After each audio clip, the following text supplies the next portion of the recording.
Un homme avait 2 fils. Le plus jeune dit à son père, mon père, donne-moi la part de bien qu'on est devenu.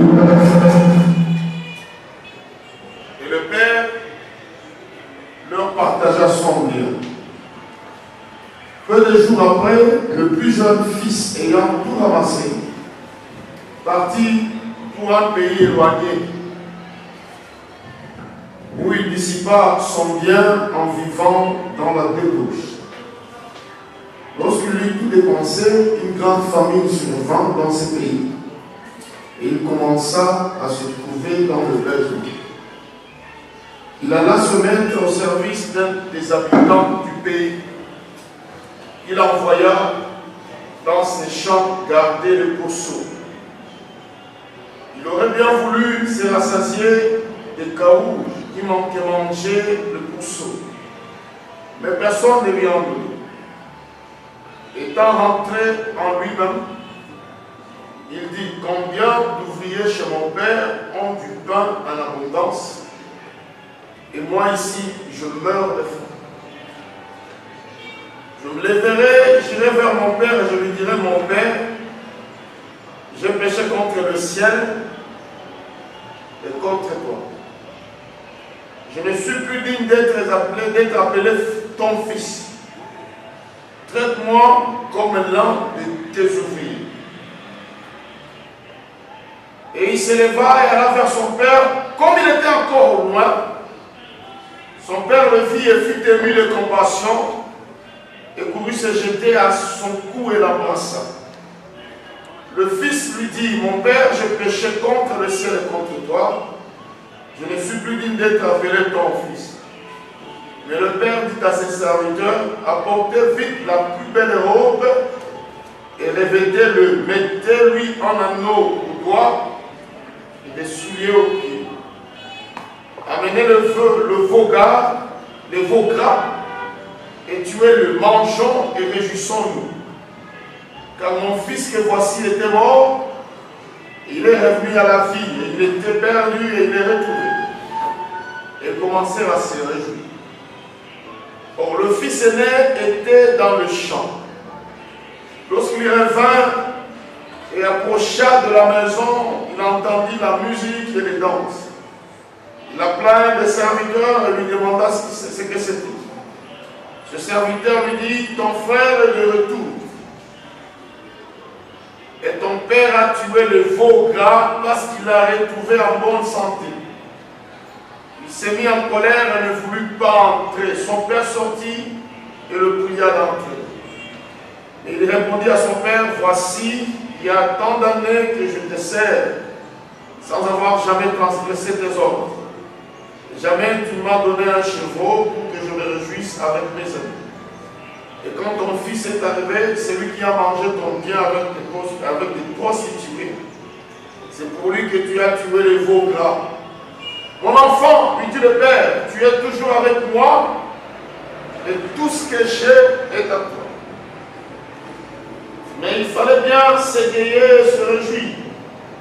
Parce que ton frère que voici était mort et qu'il est revenu à la vie parce qu'il était perdu et il est retrouvé. Amen. Amen. Amen. Ce soir, sur les affiches, sur les annonces, mon sujet est katika hizi mahodi, katika hizo mitandao, mambo ambayo nilitafanya, somo langu ni l'Éternel est ici.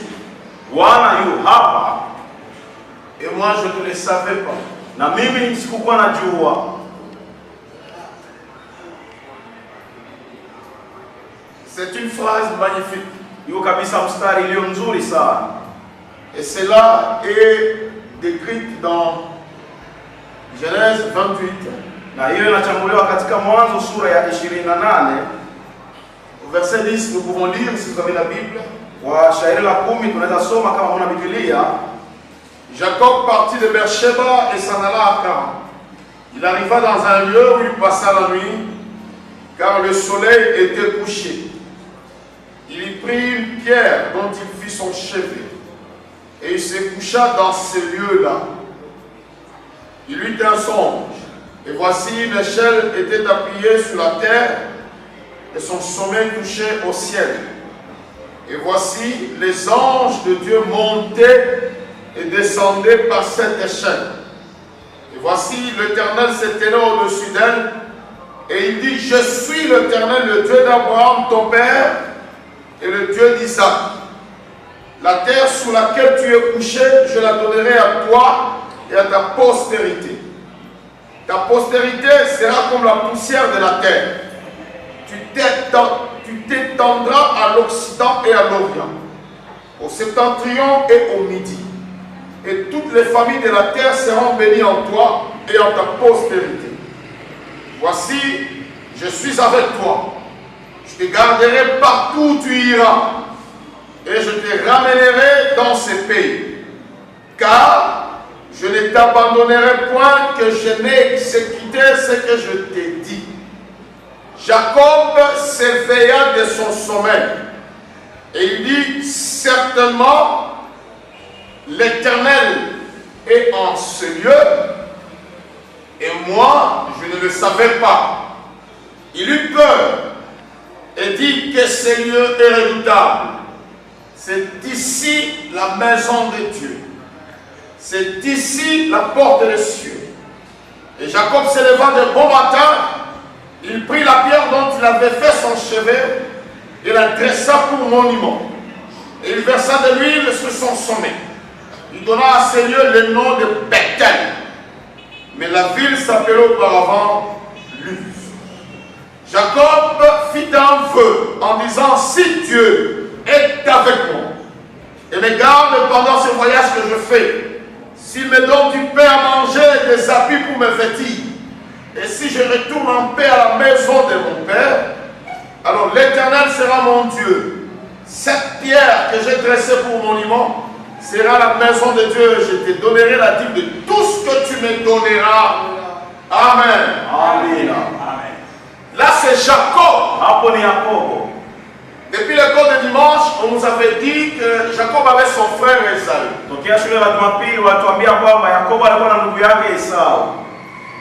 Et les deux étaient grands et petits frères. Dans la coutume juive, lorsque le papa devait mourir, il appelait l'aîné de la famille et lui concédait toutes les bénédictions.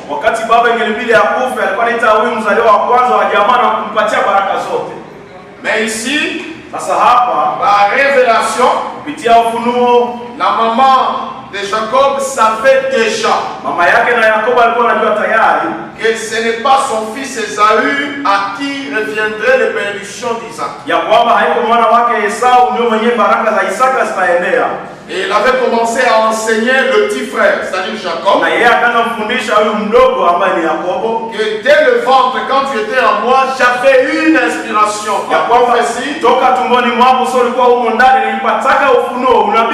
Que c'est toi qui allais dominer sur ton grand frère. Alors je veux m'arranger pour que cette bénédiction passe chez toi. Et cela fut fait par ruse. Vous connaissez ce qui a été fait? Par un plat de lentilles, Esaü vendit ses droits de naissance. Et quand Jacob se présente chez son père, papa l'a béni avec toutes les belles phrases que le ciel pouvait prononcer. Et Jacob était content. Mais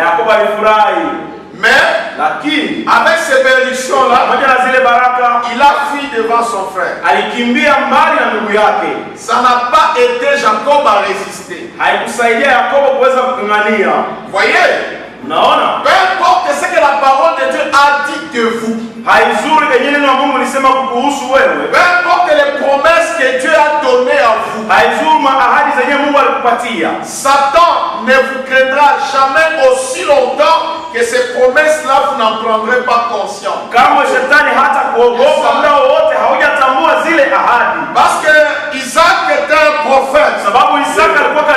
Et il a prononcé de belles paroles sur Jacob. Na alitamka maneno matamu kwa ajili ya Yakobo. Même lorsqu'il a reconnu que Jacob n'était pas Esaü. Sasa wakati alipogundua kwamba Yakobo alikuwa ndio Esau, Comme la parole était déjà sortie, hizi neno lilikuwa ishatoka, il ne pouvait plus la reprendre. angeweza kuichukua tena. Dieu est un prophète. Mungu akiwa nabii Ne peut pas prononcer sa parole pour se repentir après. tena atubu baadaye.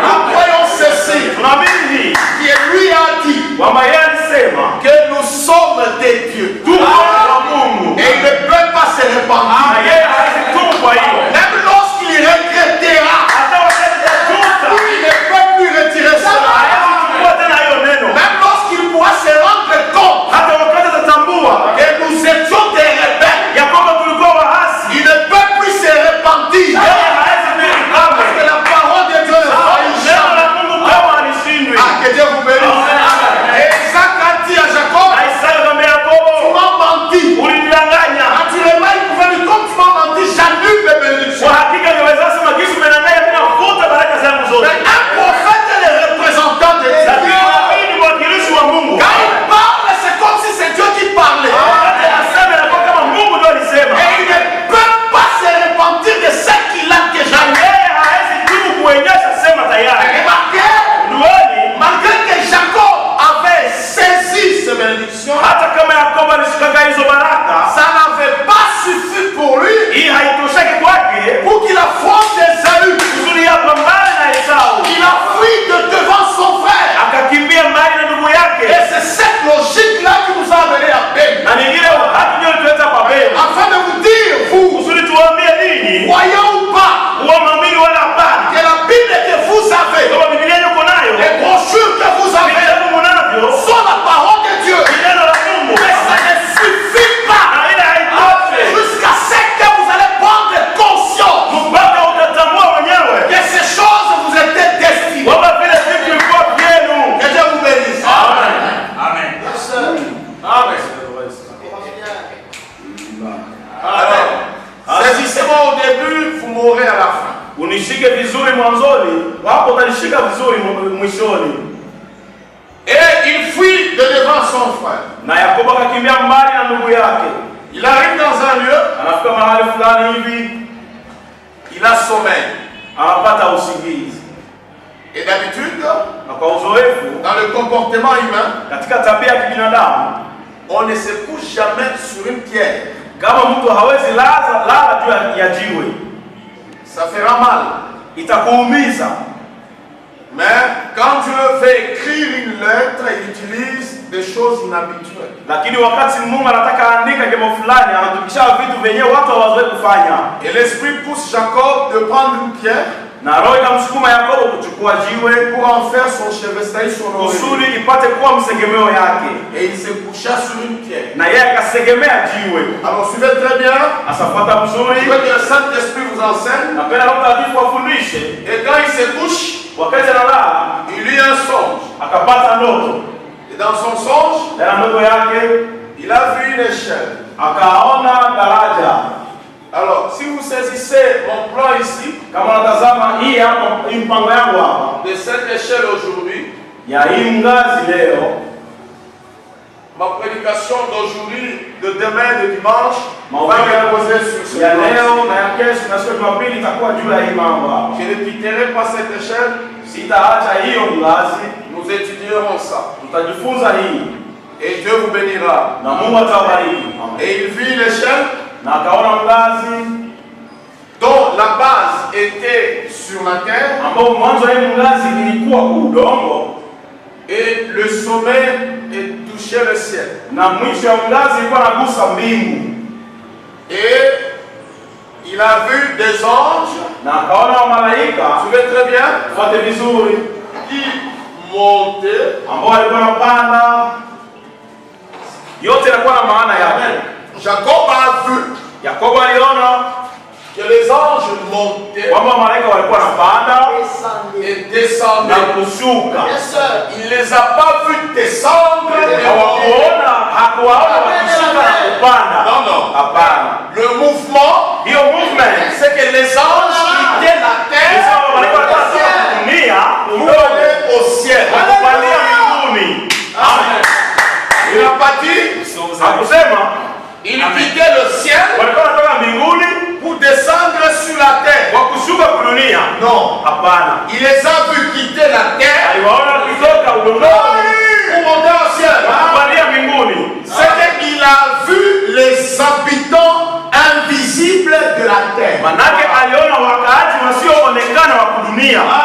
Ils étaient toujours là, Walikuwa na wako tu pale kila mara. mais ils ne le savaient pas. Wanajua hii.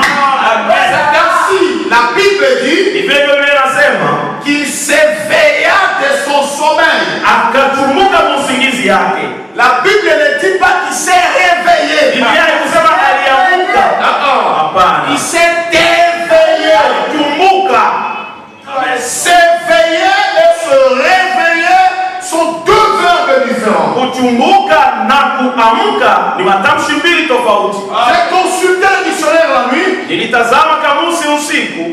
et le dictionnaire dit Kamusi inasema s'éveiller veut dire kuchumbuka inamaanisha améliorer quelque chose, kuboresha kitu moja hivi, stimuler, kushishimusha, développer. kuchambua vizuri, C'est provoquer un sentiment. ni kushutusha, kuchokoza hisi fulani, C'est éveiller un intérêt. iko kuamusha faida fulani, C'est susciter. ni kushishimua, C'est provoquer la manifestation. ni kuchokoza zihirisho fulani, Apparition d'un sentiment. hiyo kuonekana ya hisi fulani, D'une aptitude chez quelqu'un. ya hali fulani kwa mtu. Quelqu'un qui s'éveille. Mtu mwenyewe anachumuka, Ça ne veut pas dire qu'il dormait. haimaanisha kwamba alikuwa analala, Mais ça veut dire qu'il vient de comprendre. inamaanisha kwamba ametoka ndio kuelewa. Ses yeux sont ouverts. Macho yake yanafunguka, Mais il ne saisissait pas le sens de ce qu'il voyait. lakini yeye hakukuwa na uwezo wa kushika maana ya yeye alikuwa Comme anaona. un homme qui se trouverait dans une maison. Kama mtu ambaye atakwenda na nyumba fulani, Mais il meurt de faim. lakini anasikia njaa, Et un jour, na siku moja il va découvrir aenda tambua que dans cette maison, kwamba mwa ile nyumba il y a une chambre kuna chumba dans laquelle on a caché des dollars. ambamo walificha madola. Cet homme Ule mtu va s'éveiller de sa famille. yeye atachumbuka kwa jamaa lake, Parce que sababu il vient de découvrir quelque chose amesoma kugundua kitu fulani qui va désormais répondre à ses besoins. ambacho sasa kitajibu kwa hizo hitaji zake. Et ici, Na hapa Jacob s'éveilla de son sommeil. Yakobo akachumuka toka usingizi Et wake. si s'éveiller n'est pas se réveiller, Na kama kuchumuka haiko njo kuamka, c'est que dormir pour Jacob n'était pas non plus le fait de fermer les yeux. manake kwa Yakobo kulala haikumaanisha kufunga macho. Il était amnésique. Yeye alikuwa wa kusinzia njo, Upumbavu wa kiroho. upumbavu wa kiroho, Mais il ne le savait pas. lakini hakuwa anajua. C'était un Laodicéen. Alikuwa mwanalaurikia. Que Dieu bénisse. Que Dieu bénisse. Amen. Ok. Et il se réveille. Na yeye akachumuka, Il s'éveille. akachumuka Et il prend la pierre. na akachukua jiwe, Il prend l'huile. akachukua mafuta, Il verse dessus. anamwanga juu, Et consacre ces lieux-là. na yeye akaweka wafu ile mahali, Il y construit un monument. akajenga hapo sanamu fulani, Et il changea de nom. na akabadilisha jina. La ville s'appelait Luz auparavant. Ile mji ilikuwa inaitwa Luzi zamani, Désormais, je te baptise au nom de Bethel. na kuachia leo mimi nakupatia jina la Beteli, La maison de pain de vie. nyumba ya mkate wa uzima. Et il dit, c'est ici la porte du ciel. Na akasema hii ndio sasa mlango ya mbingu. Et vous tous qui êtes ici, vous avez besoin d'aller au ciel, n'est-ce pas? Ninyi wote mlio hapo mnahitaji kwenda mbinguni, sivyo? Vous devez aller là où Jacob avait fait un monument. Inabidi muone kwenye Yakobo aliweka pale monument C'est yake. que vous devez payer votre avion et aller là-bas. Isiwe inabidi ulipe ndege yako kwenda huko. Non, la Bible ne dit pas ça. Biblia haisemi hiyo. Parce que ces choses-là étaient l'ombre des choses à venir. Juu ile mambo ilikuwa mfano wa vitu vyenyewe vinakuja. Le Seigneur Jésus, Bwana Yesu dans Jean chapitre 1er, ndani ya Yohana sura ya kwanza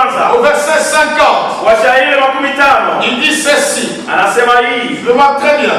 Munifuate vizuri. Vous aimez la Bible, n'est-ce pas? C'est la parole éternelle de Dieu. Moi, j'aime faire parler la Bible. Amen. Il dit ceci. Jésus lui répond. Parce que je t'ai dit que je t'ai vu sous le figuier. Tu crois? Tu verras de plus grandes que celle-ci. Et il lui dit, en vérité, vous verrez désormais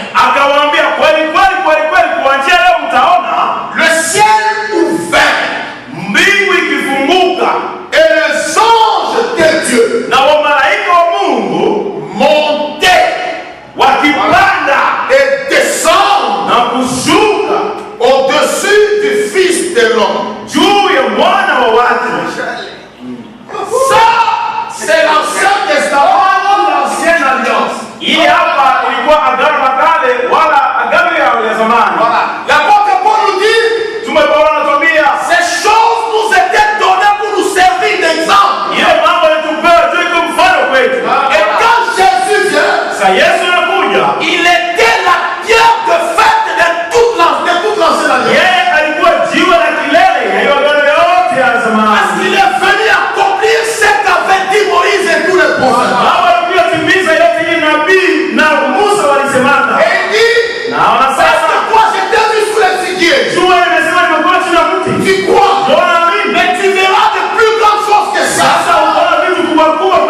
Tu verras désormais les anges monter et descendre, pas sur les chaises, sur le Fils de l'homme. Jésus change l'échelle par le Fils de l'homme. Ce qu'il a dit là, que l'échelle que Jacob avait vue n'était que l'image du Fils de l'homme. Au lieu que les anges descendent maintenant sur l'échelle, désormais ils descendront sur le Fils de l'homme. La même chose, cette échelle avait sa base sur la terre. Et son sommet au ciel. C'est-à-dire, si on allait enlever l'échelle, la terre et le ciel ne seraient pas unis. Ce qui unit le ciel et la terre, c'est l'échelle. En d'autres termes, ce qui unit la terre au ciel, c'est le Fils de l'homme.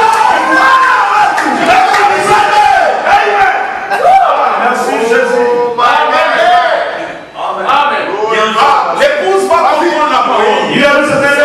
Parce que c'est une prophétie. Yes, sir. C'est le chef qui unissait la terre. Voilà. C'est le Fils de l'homme qui doit unir la terre au ciel. Je me sens bien. Afin que je peux prêcher. J'ai senti un homme veut être béni.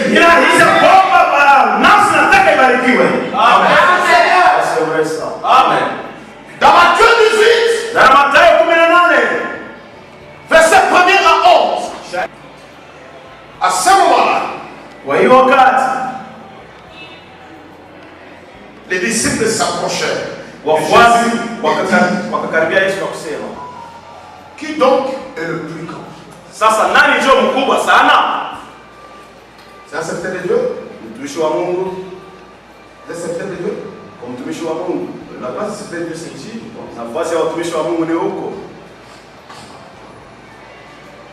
Qui est le plus grand dans le royaume des cieux? Jésus, ayant appelé un petit enfant, le plaça au milieu d'eux.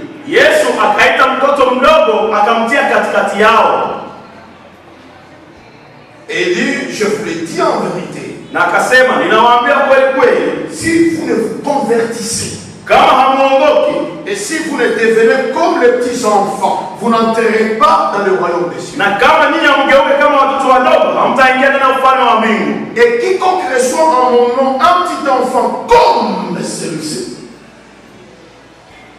me reçoit moi-même. Na yoyote anayepokea mtoto mdogo atakuwa amempokea mwenyewe. Mais si quelqu'un scandalisé humble sceptique qui croit en moi, il vaudrait mieux pour lui qu'on lui suspende à son cou une meule de moulin et qu'on le jette au fond de la mer. Kama mtu yeye anatupilia huyu mtoto mdogo, itakuwa ya maana kwake wamfunge kama kwa hiyo mle na kwa mtupa huko. Malheureusement, Ole kwa ulimwengu, à cause des scandales, car il est nécessaire qu'il arrive des scandales. kwa ajili ya vipofu sababu ya maana vikoso viwe. Mais malheur à l'homme par qui le scandale arrive. Hasa ole kwa mtu ambaye kupitia kwa vikoso kinaingia. Il continue. Anaendelea. Gardez-vous de mépriser, au verset 10, il dit, gardez-vous de mépriser un seul des sept. Nyinyi kabisa mjiepushe kudharau hao wadogo. Mmoja hao wadogo. Car je vous l'ai dit, Kwa maana nawaambia leurs anges ya kwamba malaika wao dans les cieux ndani ya mbingu voient continuellement la face de mon Père qui est dans les cieux. kila mara wanaona uso ya baba yangu aliye mbinguni. Ça c'est bien. Mais voyez bien le verset 11. Tazama Shairi 11. Jésus dit, car Yesu anasema kwa maana le Fils de l'homme mwana wa watu est venu sauver ce qui était perdu. alikuja okoa wale waliopotea. Voilà maintenant. Tazama sasa. Il y a une échelle. Kuna hapa ngazi. La base est appuyée sur la terre. Mwanzo ya hii ngazi inakanyaga kwa udongo. Neville, viens.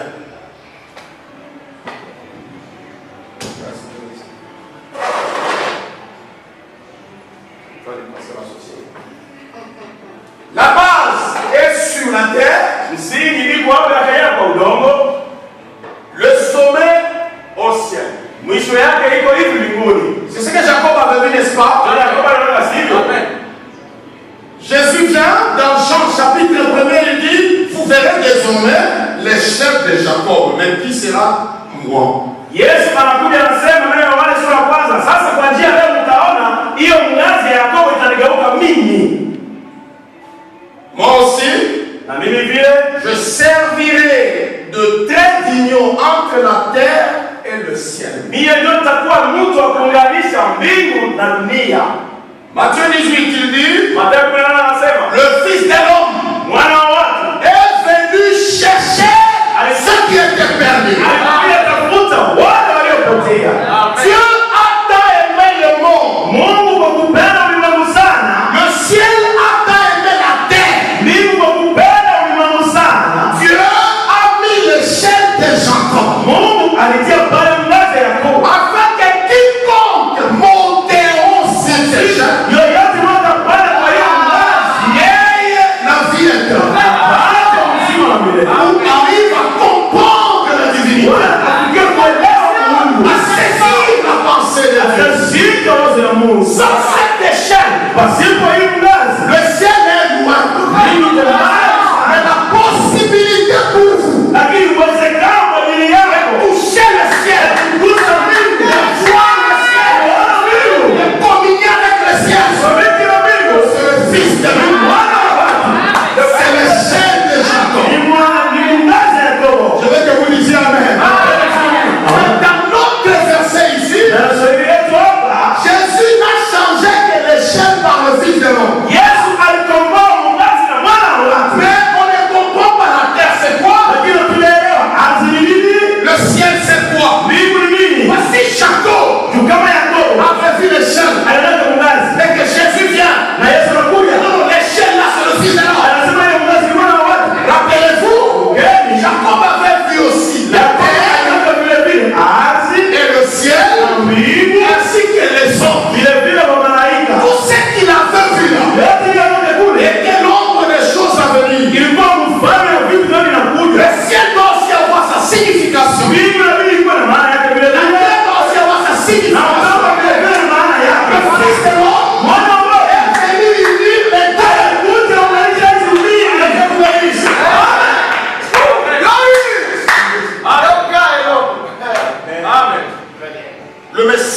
de l'heure,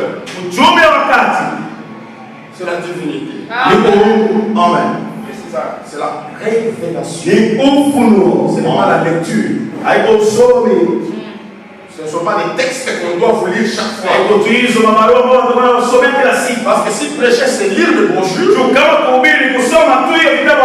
les sœurs ont le ministère. Parce qu'elles lisent les brochures. Prêcher ce n'est pas lire.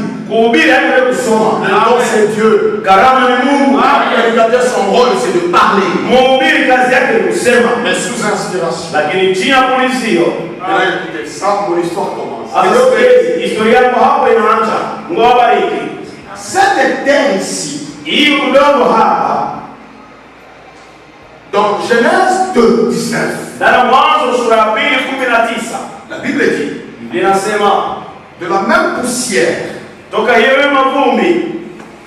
Dieu forma tous les animaux des champs et les oiseaux du ciel. Mungu akaunda wanyama zote za shambani na mandege za anga. Et 2:26, na Mwanzo sura 2:26, Dieu prit la poussière de la terre, Mungu akakamata vumbi ya ardhi et fabriqua Adam. Na yeye akamtengeneza pamoja na ile vumbi Adamu. Pas l'homme, hapana mtu. Il a fabriqué Adam. Alitengeneza Adamu. Adam veut dire, Adamu na maanisha Adama, mabele, udongo, le sol. Udongo. Adam ici n'est pas l'homme.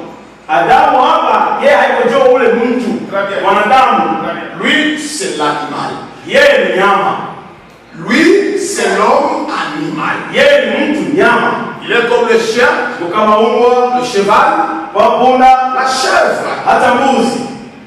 Voyez? Naona. Mais dans Genèse 1:26, lakini na Mwanzo sura 1:26, Dieu créa l'homme. Mungu akaumba sasa mtu à son image kwa mfano wake et à sa ressemblance. Kwa kumfanana. Oh, Dieu est esprit.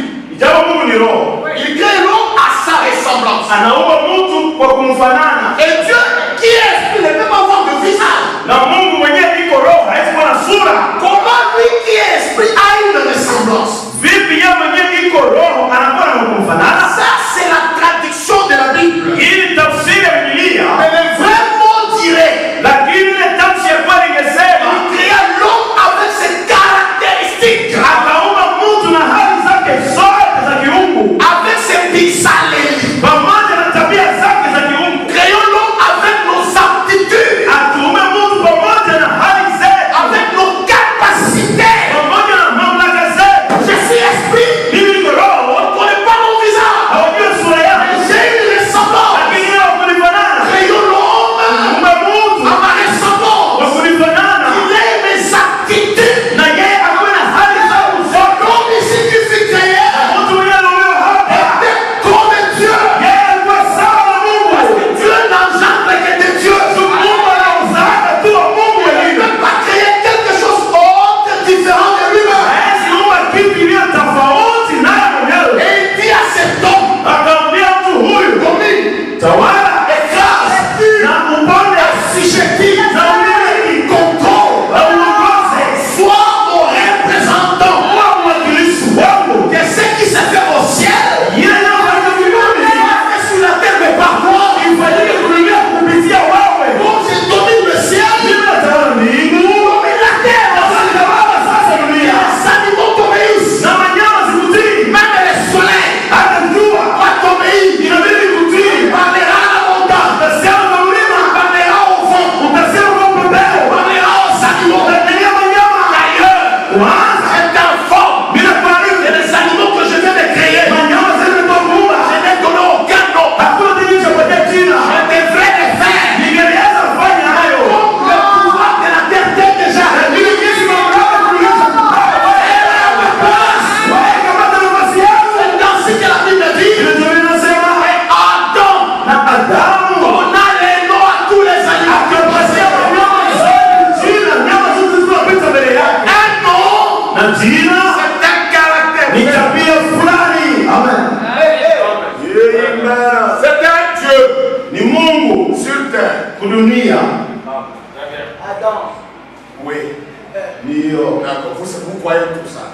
Wale wote mnaamini. Je pense que c'est devenu un slogan. Kabisa yaonesha kwa tumambo ya msemo. Récitation sans vie. Minuku pasipo ndani uzima. Mais il faut qu'on vivifie ça même. Amen. Na bila kufanya juu la uzima. Et vous sortirez d'ici vivifié. Utatoka hapo umehurishwa. Amen. Mais interrompez. Kabla mtu. Fais attention. Angalisho. Dans le jardin, il y a un arbre. Kuna mti. Il est dangereux. Iko ya hatari sana. Ne touche pas. Usiguse kwa hiyo. Parce que le jour où tu touches là, usiku unaenda kusaka hiyo mti, tu mourras. Utakufa. Il n'a pas parlé à la femme. Hakuambia kwa mwanamke. C'est parce que Dieu est ordonné. Mungu yeye na taratibu. Il ne pouvait pas passer à Ève alors que son père, son prophète était là. Hangeanza pita kwa Eva ijapo baba yake na ndio kwa pale. Dieu passe par l'homme pour parler à la femme. Mungu anapita kwa Bwana kwa ajili ya kunenea mwanamke. Dieu n'est pas un désordonné. Mungu yeye hakose utaratibu. Dieu ne parle pas à l'église directement. Mungu asemaje kwa kanisa mara moja? Parce qu'il ne fait rien sans avoir annoncé d'abord.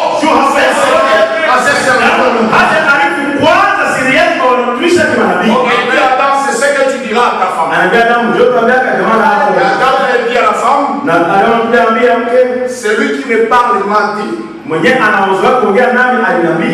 qu'on ne doit pas toucher à cet arbre. Bon, est-ce que vous croyez à ça? Vous remarquerez que même quand ils ont péché, Dieu n'est pas descendu pour dire Adam et Ève, où êtes-vous? Non. Elle n'avait pas à répondre à Dieu. Elle n'avait pas une obligation vis-à-vis de Dieu, non. Parce qu'elle était un sous-produit.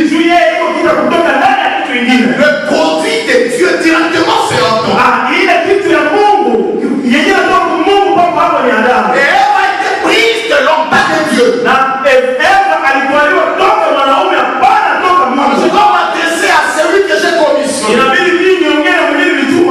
Qu'est-ce que tu as fait? Vous connaissez l'histoire. Et Adam pécha avec Ève. Il fut introduit dans le péché de Ève. Il y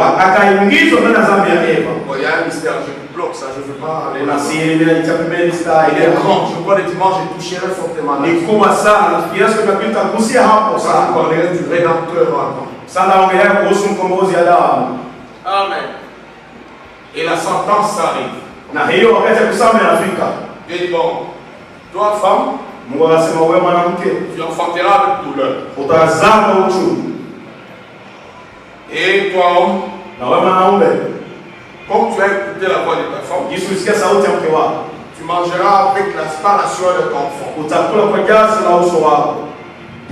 Et il les chassa de l'Éden. Ça n'a pas suffi, Dieu dit non. Ils ont péché. Et ils sont déjà morts. Mais il y a encore une possibilité qu'ils vivent éternellement. C'est si ils s'approchaient de l'arbre de vie et en manger. Ils ne peuvent vivre éternellement que s'ils s'approchaient de l'arbre de vie et en manger. Alors, de péchons. Allons sécuriser l'arbre. Des peurs qui ne mangent cet arbre et qui ne vivent éternellement. Or, ils étaient déjà morts parce qu'ils avaient déjà mangé. Mais cet arbre ici allait annuler la mort s'ils y touchaient. Quel est cet arbre qui donne la vie éternelle? Quel est cet arbre qui peut te permettre de vivre sans fin? Ce ne sont pas des arbres naturels. C'était Christ dans le jardin. La parole. Écoutez, Dieu a dépêché 4 chérubins. Et avec une seule épée. Pas 4. C'était Hébreu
agano. Amen.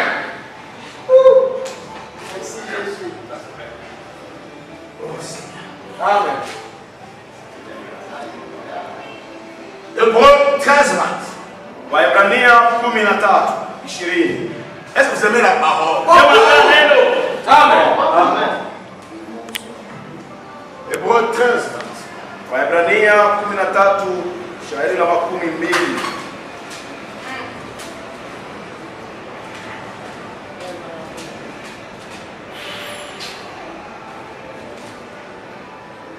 L'apôtre Paul dit que le Dieu de paix qui a ramené d'entre les morts le grand berger de brebis, ya kwamba Mungu wa salama aliyeleta toka wafu huyu mchungaji mkuu wa makondoo par le sang d'une alliance éternelle, kupitia damu ya agano ya milele, notre Seigneur Jésus. L'alliance éternelle là, c'est notre Seigneur Jésus. Agano ya milele hiyo ni Bwana wetu Yesu. Amen. Il est le chef de Jacob. Yeye ndiye mzazi ya Yakobo. Il est le fils de l'homme. Yeye mwana wa watu. Qui s'est aimé entre l'homme pécheur et le Dieu saint. Ambaye ilikuwa katikati ya mtu mtenda dhambi na Mungu mtakatifu. Il est cette alliance. Voyez mon alliance ici. Yeye ndiye agano. Unaona ile agano langu? Et le moderne, mais les alliances dans le temps étaient autour de la tête. Iko ya kisasa, lakini kwa wakati wa kale hiyo agano ilikuwa kwa kichwa hivyo. Vous appelez des drachmes. Watu wanaitwa madrachme. Si je porte cette alliance, Kama natia agano hapo, vous verrez directement qu'il y a une femme quelque part qui est liée à vous. tunapokuwa kuna mwanamke fulani ambaye anafungamana kwanza. C'est un signe qu'il y a le faible et le fort qui sont mis ensemble. Iko alama ambayo inaonyesha Du sang éternel. kupitia hiyo agano ya damu ya Et milele. l'apôtre Paul continue dans 2 Corinthiens 3:6. Tume Paulo alinena wa Korintho wa pili 3:6. Écoutez comment il parle. Sikia vipi anasema. Il dit ceci. Anasema hivyo. Il dit, il nous a aussi rendu capables d'être ministres. Anasema alitufanya wenye uwezo kukuwa wa huduma D'une nouvelle alliance. ya agano mpya. Il dit, Anasema non de la lettre, hapana ya mabarua ya maandiko, de l'esprit, lakini ya roho, car la lettre tue, kwa maana hiyo maandiko inaua, mais l'esprit vivifie. lakini roho inahuisha. Voyez? Naona Dans Hébreux 2, on a dit que c'est le sang. ndani ya Waebrania 13:20 wanasema ni damu. Or, quand Jésus meurt à la croix, Sasa Yesu alipokuwa msalabani, le sang coule. damu inatiririka. Ce n'est pas ça le plus important. Haiko ndio jambo la maana sana, Mais la vie qui était dedans. lakini uzima uko ndani. Quand la porte Paul arrive, il dit, nous maintenant, Anasema sasa nous sisi sommes établis ministres d'une nouvelle alliance. tumewekwa huduma ya agano jipya. Oh, Jacob avait vu Ijapo Yakobo alionaka les anges, les messagers, wajumbe les prédicateurs de la nouvelle alliance. ya agano jipya. Quand Jésus arrive, Yesu anafika, il prend des hommes, anakamata watu, il les sanctifie, il les purifie. Il dit comme le Père m'a envoyé, anakisema ni ndugu, vous aussi je vous mimi envoie nawatuma pour établir une échelle. kwa ajili ya kukuwa mungazi. Voilà le ciel. Kazi na mbingu, Il dit le corps à la parole. kanisa mbingu kwa Il neno, dit le corps au Saint-Esprit. kanisa mbingu kwa roho Et Mtakatifu. c'est ça le rôle de ma présence. Na hiyo ndio kazi ya uwepo wangu. Je suis venu. Nimekuja Il dit la personne pécheresse kuunganisha mtu mwenye dhambi avec le Dieu saint, pamoja na Mungu avec mtakatifu, le Dieu parfait. pamoja na Mungu Je mkamilifu. suis venu. Nimekuja Il dit le malade kuunganisha ya kugonjwa avec la guérison. Je suis venu. nimekuja Il dit le chômeur kuunganisha mkosa kazi avec le tabac. pamoja na kazi. Je suis venu. Nimekuja Il dit la stérile kuunganisha mtasa avec la reproduction. pamoja na mzazi. Amen. Amen. Yes, sir. Amen. Que Dieu bénisse. Amen.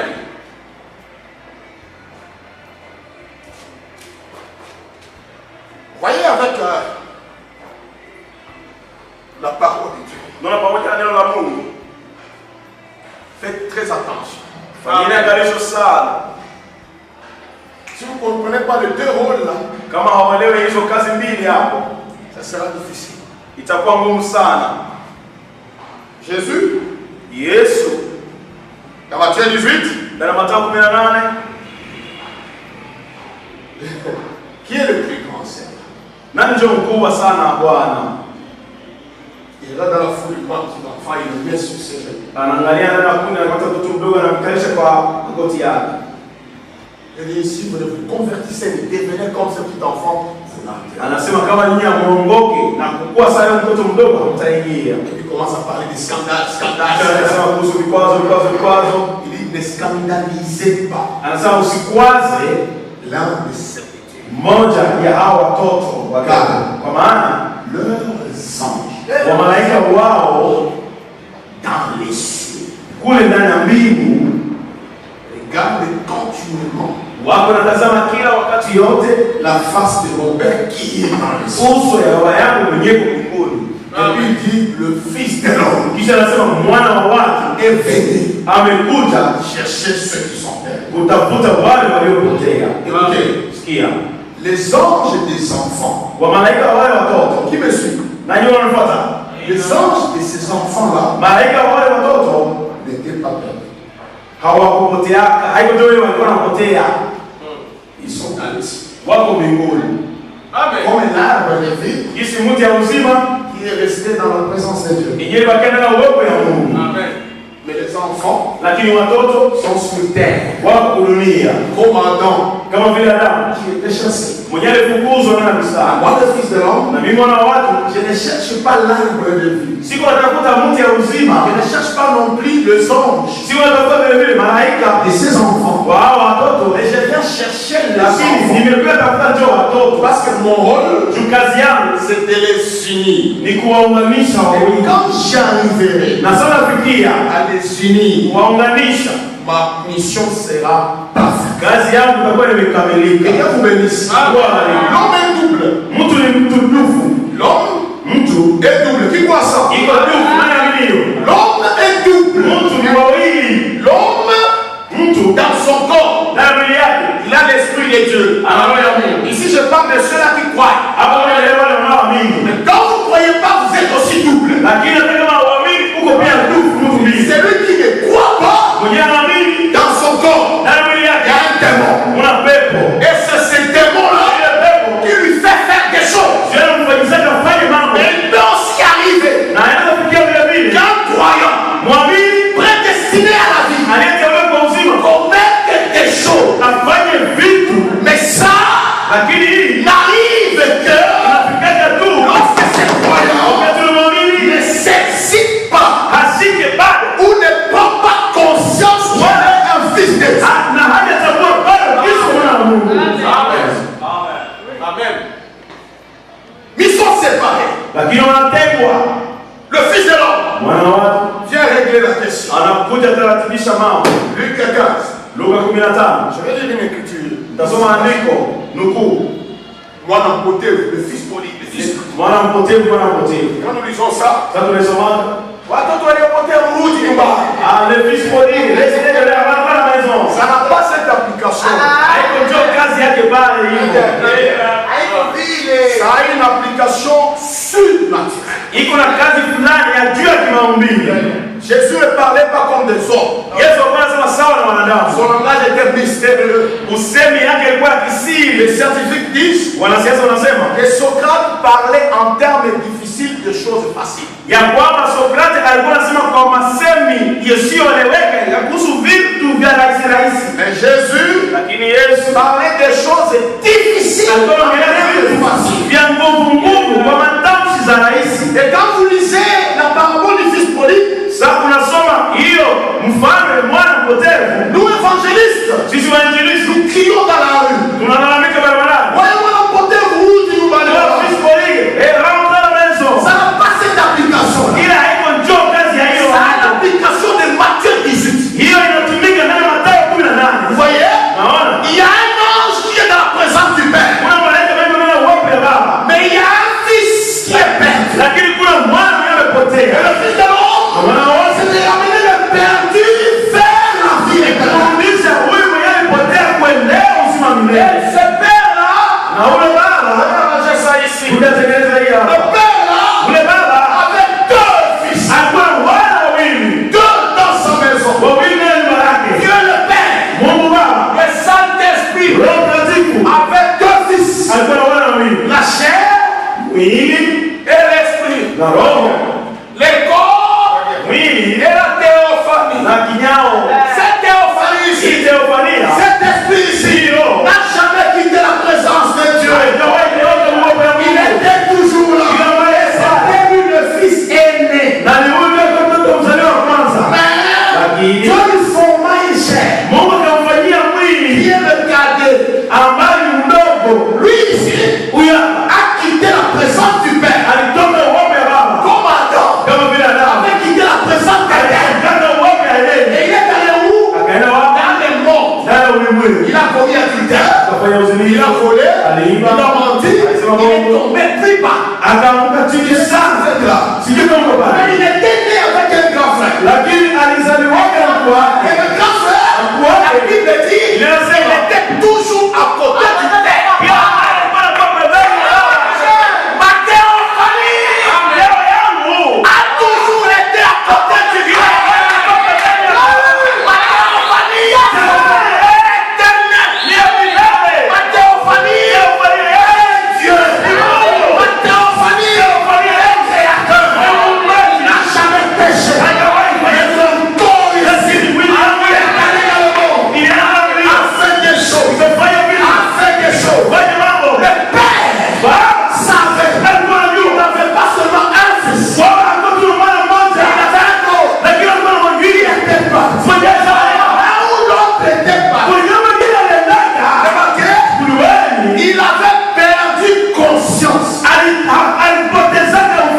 qu'il était enfant d'un grand roi. Là où nous sommes venus, dans cette vie de Père, nous avons perdu conscience. Et nous sommes venus de très loin.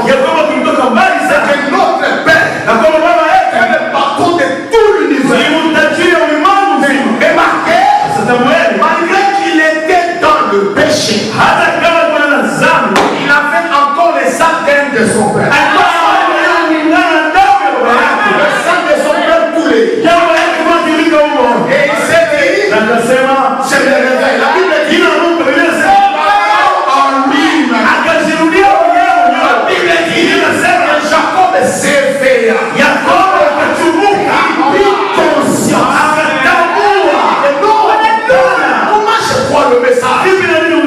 Mais je peux dormir en famille. Je crois la parole. Mais je suis stérile. Moi je crois la parole. Mais je suis identifié à tous les pécheurs.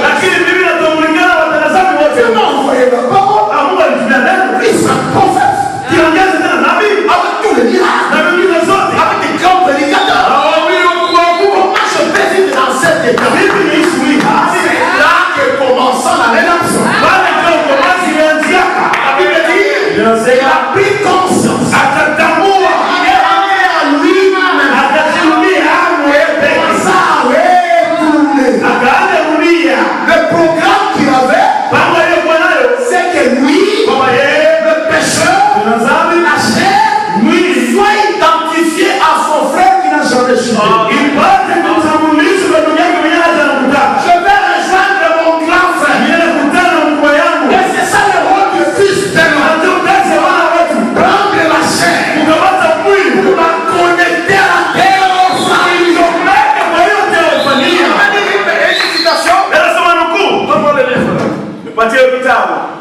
Merci Jésus. Amen. Vous êtes là? Amen. Soyez tranquille. Mtulie.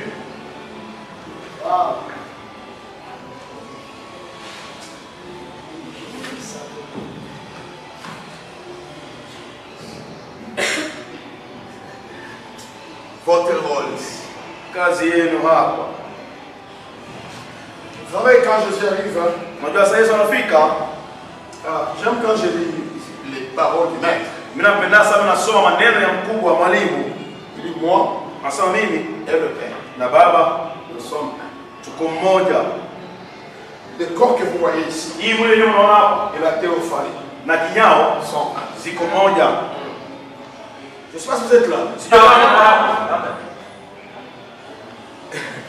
Josué arrive dans la terre promise. Yoshua anafika na nchi ya ahadi. Il dit, je sais que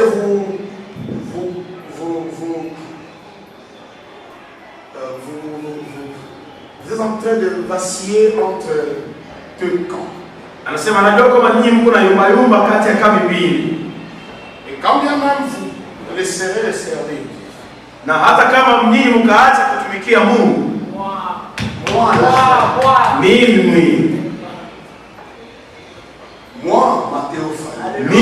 Theophania yangu na nyumba yangu hii. Parce que la maison, nyumba, c'est le corps. Mais moi, je ne suis pas ce corps. Lakini haikumecho hii. Amen. Mais Josué dit, Yeshua akasema, moi, mimi, c'est-à-dire mon intérieur. Ni kusema ile mtu wa ndani yangu mimi. Na hii yangu sasa. Utatumikia Bwana. Amen. Je ne peux pas être Dieu dans la théophanie. Siwezi kuwa Mungu ndani ya kinyatheofania et être un démon dans la chair. Na kukuwa pepo ndani ya kimwili. Vraiment. Moi et mon père, nous devons être un. Mimi na baba yangu tunapaswa kuwa mmoja. Le retour, c'est le corps qui rentre à son grand frère. Kurudia ni mwili yenyewe inarudia kwa mkubwa wake. Quand on est dans l'église de Pergame, là le Pergame, pas ça c'est comme ça. C'est juste pour donner une pensée. Et je vais finir ici ceci. Dans Jean 1:1. Là où il est dit au commencement était la parole. La racine qui est traduite par parole, c'est logos. Qui veut dire la pensée, mawazo, virgule, le concept. Le concept. Ce mot signifie en même temps penser, mawazo et langage. Na usemi. La parole de Dieu, neno la Mungu, ça veut dire inamaanisha la pensée, mawazo et la prononciation. Na usemi utamshi. Tu vas très bien. Fuata vizuri. Ma théophanie, c'est la pensée de Dieu. Théophanie yangu ni mawazo ya Mungu. C'est ça le germe. Ile ndio chembe. Quand nous disons nous étions dans la pensée de Dieu. C'est-à-dire nous étions des théophanies. Avec le Seigneur. Mais la théophanie seule ne peut pas manifester cette pensée. Il faut qu'elle se serve d'un instrument.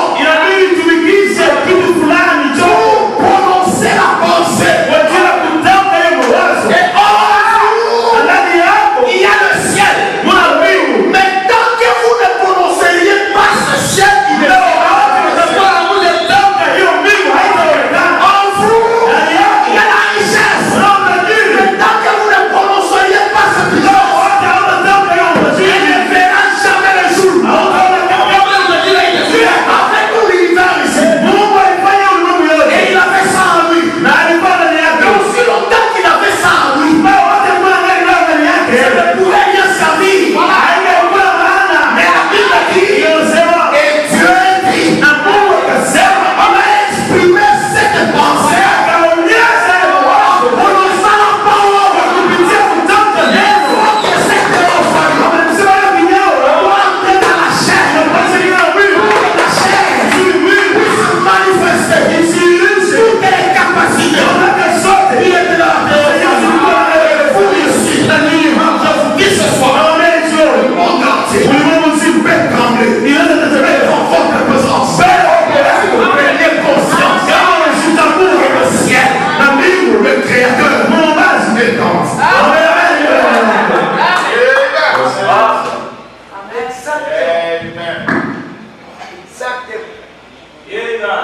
Je pense que j'ai prêché. Amen. Amen. Le problème, ce n'est pas beaucoup de prières. Tu pries une semaine, 2 semaines,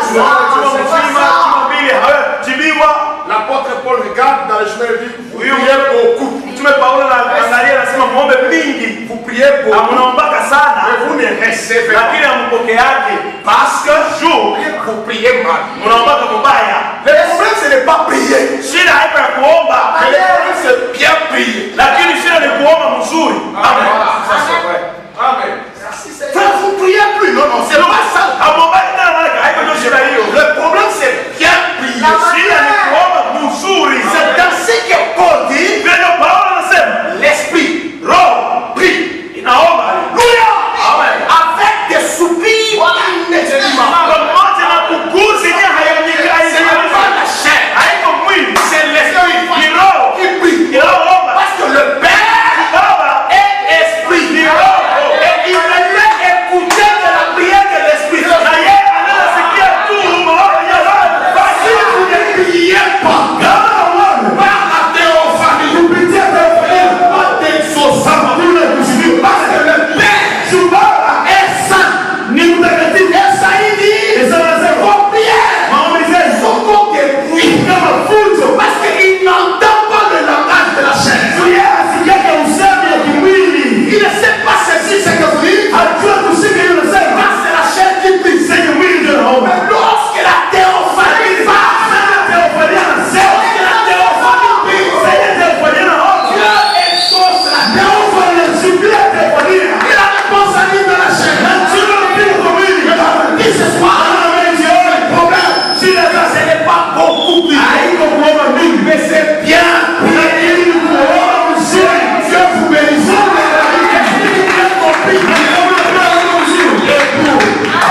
Ce n'est pas le père de la prière. Ibrahimu hakupata baba wa maombi. Il est le père de la foi. Alikuwa baba wa imani. Satan ne craint pas la prière. Shetani haogopa maombi. Il craint la théophanie, Lakini anaogopa teofania. qui est la foi. Ambayo ni imani.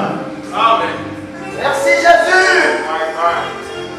Pasteur de la théophanie. Les grands prophètes ici, Nabii mkuu hapa. tous ces grands prophètes de la Bible, Manabii wale wote Biblia. ce n'étaient pas des hommes qui allaient dans les chambres de prière. Alikuwa tunataka matuma ya maombi.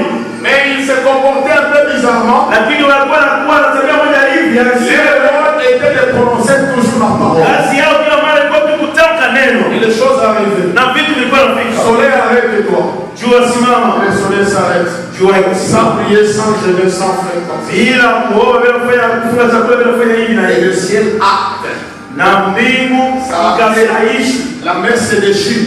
na bahari ikapasuka. On n'a pas vu Moïse s'agenouiller. Kupiga magoti na kusema Les Égyptiens que vous voyez, tu wa Misri wenu hapa sans vision, bila maono, vous ne verrez plus jamais. hataona tena. Les pentecôtistes, Wapentekoste, nos frères, ndugu zetu, nos amis, rafiki zetu, ont tordu le sens de la parole. wao walichana hali ya neno, wazo la Ils neno, vont amener à beaucoup prier à oublier la foi. walileta maombi, kuomba mingi, kusahau imani. Nous devons rentrer au commencement. Inabidi turudie mwanzo. Et chacun de vous Kila mmoja wetu est capable ana mamlaka de transformer ya kugeuza ce corps ici ili mwili afin de l'identifier kwa ajili ya kuitambulisha à sa théophanie. kwa kijao ya asili. Si tu lis la Bible, Kama unasoma Biblia, vous verrez que Dieu parlait toujours. utaona Mungu kila mara anasema, Il dit, na anasema vous ne serez jamais la queue. kama utakumkia Allez-y.